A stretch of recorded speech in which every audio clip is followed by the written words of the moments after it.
क्या इतना हो पाएगा युवराज?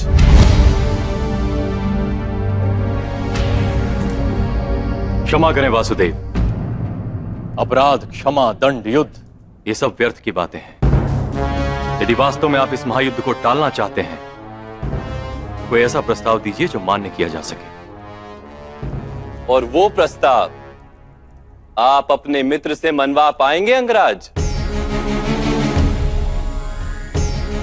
मैं अपने मित्र से अनुरोध कर सकता हूं, आदेश नहीं दे सकता।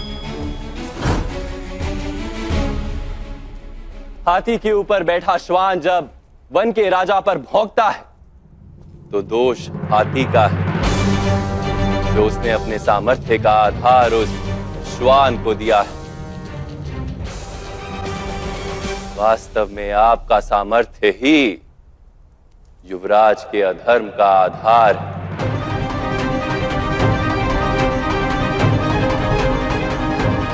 मेरा सुझाव है आपको कि आप युवराज के पक्ष को त्याग दीजिए। उसी से आपको पुण्य मिलेगा और आपके मित्र को जीवन दान।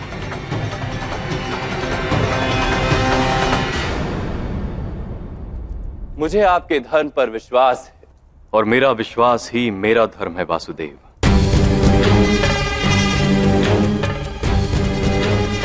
अपने मित्र के साथ विश्वासघात करने से उत्तम है कि मैं मृत्यु को प्राप्त हो जाऊं।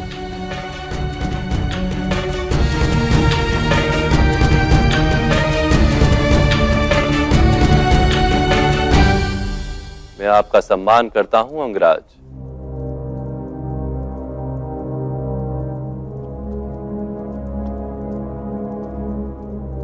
इसलिए एक अंतिम प्रयत्न करता हूं।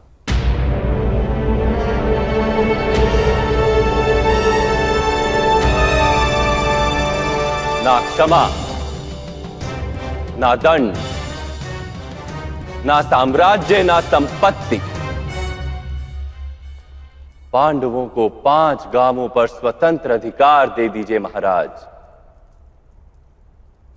केवल 5 गांव।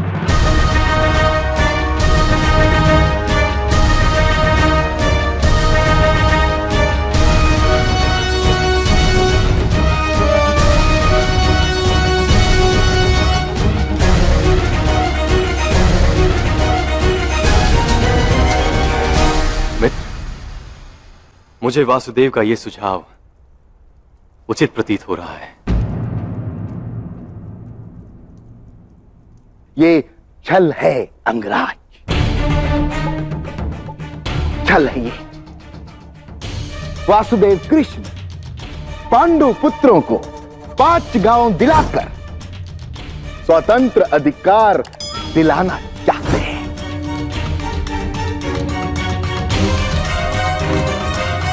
स्वतंत्र अधिकार प्राप्त करने के पश्चात पांडुपुत्र हमें द्वंद्व का आवाहन दे सकते हैं।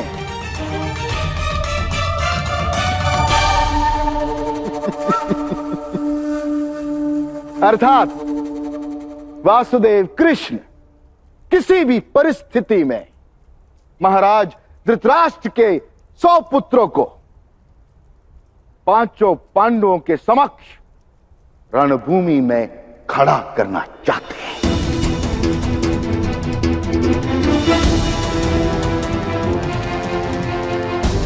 महामहिम भीष्म और महागुरु द्रोण की सहायता के बिना। गांधार, यदि धृतराष्ट्र पुत्र पांडवों के समक्ष खड़े होंगे तो सबसे आगे स्वयं मैं खड़ा रहूंगा, उनका कवच बनकर। मैं इस शांति प्रस्ताव को अपनी सहमति केवल इस महायुद्ध को टालने के लिए दे रहा हूं, अपने रक्षण के विचार से नहीं। शांति के लिए पांडव अधिकार छोड़ रहे हैं, तुम अहंकार तो छोड़ ही सकते हो दुर्योधन। युवराज, वासुदेव उचित कह रहे हैं। पुत्र दुर्योधन, मान्य कर लो ये शांति प्रस्ताव पुत्र। इस युद्ध की भीषणता से आर्यवर्त को मुक्त कर दो पुत्र।